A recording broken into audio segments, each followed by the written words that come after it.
ਮਿੱਟੀ ਵਿੱਚੋਂ ਫਸਲਾਂ ਨਿਕਲਣ, ਮਿੱਟੀ ਚੋਂ ਗੁਲਜ਼ਾਰ, ਮਿੱਟੀ ਵਿੱਚੋਂ ਬਣਿਆ ਸਾਰਾ ਇਹ ਸੰਸਾਰ।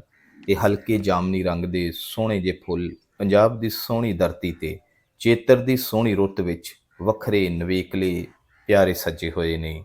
ਇਹ ਹਲਕੇ ਜਾਮਨੀ ਰੰਗ ਦੇ ਫੁੱਲ ਅਲਸੀ ਦੇ ਫੁੱਲ ਨੇ। ਅੱਜ ਤੋਂ ਚੰਦ ਵਰ੍ਹੇ ਪਹਿਲਾਂ ਆਮ ਰਿਵਾਜ ਸੀ ਕਿ ਜਦੋਂ ਕਣਕ ਬੀਜੀ ਜਾਂਦੀ ਸੀ, ਕਣਕ ਵਿੱਚ ਅਲਸੀ ਵੀ ਬੀਜ ਦਿੱਤੀ ਜਾਂਦੀ ਸੀ। ਕਣਕ ਪੱਕਣ ਤੋਂ ਪਹਿਲਾਂ ਵਿਸਾਖ ਵਿੱਚ ਅਲਸੀ ਪੁੱਟ ਲਈ ਜਾਂਦੀ ਸੀ।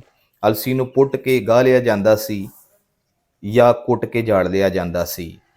ਸਿਆਲ ਦੀ ਸਰਦੀ ਤੇ ਗਰ ਦੀ ਅਲਸੀ ਦੀਆਂ ਬਣੀਆਂ ਹੋਈਆਂ ਪਿੰਨੀਆਂ ਅੱਜ ਤੋਂ ਚੰਦ ਵਰ੍ਹੇ ਪਹਿਲਾਂ ਬਚਪਨ ਦੇ ਦਿਨਾਂ ਵਿੱਚ ਸਾਨੂੰ ਅਜੇ ਤੱਕ ਨਹੀਂ ਭੁੱਲਦੀਆਂ। ਗਰ ਦੀ ਅਲਸੀ ਦਾ ਤੇਲ ਵੀ ਹੁੰਦਾ ਸੀ। ਕਮਾਲ ਰੁੱਤਾਂ ਹੁੰਦੀਆਂ ਸਨ ਦੇਸ ਪੰਜਾਬ ਦੀ ਮਿੱਟੀ ਦੀਆਂ, ਦੇਸ ਪੰਜਾਬ ਦੀ ਧਰਤੀ ਦੀਆਂ। ਮਿੱਟੀ ਵਿੱਚੋਂ ਫਸਲਾਂ ਨਿਕਲਣ, ਮਿੱਟੀ ਚੋਂ ਗੁਲਜ਼ਾਰ, ਮਿੱਟੀ ਵਿੱਚੋਂ ਬਣਿਆ ਸਾਰਾ ਇਹ ਸੰਸਾਰ। ਮੱਲ ਹੈ ਮੱਟੀ ਮਾਲਕ ਵਾਲੀ, ਮਿਲੇਗੀ ਖੁਸ਼ਬੂ। ਉਹ ਮਾਲਕ ਏ ਤੇਰਾ ਬੰਦਿਆ, ਤੂੰ ਮਾਲਕ ਦਾ ਹੋ। ਪੱਤੇ ਨਵੇਂ ਨਵੇਲੇ ਲੈ ਕੇ ਆਈ ਬਹਾਰ, ਫੁੱਲਾਂ ਨਾਲ ਨੇ ਟਹਿਣੀਆਂ ਸਜੀਆਂ, ਚਮਕਦੇ ਪਏ ਨੇ ਹਾਰ। ਮਿੱਟੀ ਵਿੱਚੋਂ ਫਸਲਾਂ ਨਿਕਲਣ, ਮਿੱਟੀ ਵਿੱਚੋਂ ਗੁਲਜ਼ਾਰ, ਮਿੱਟੀ ਵਿੱਚੋਂ ਬਣਿਆ ਸਾਰਾ ਇਹ ਸੰਸਾਰ।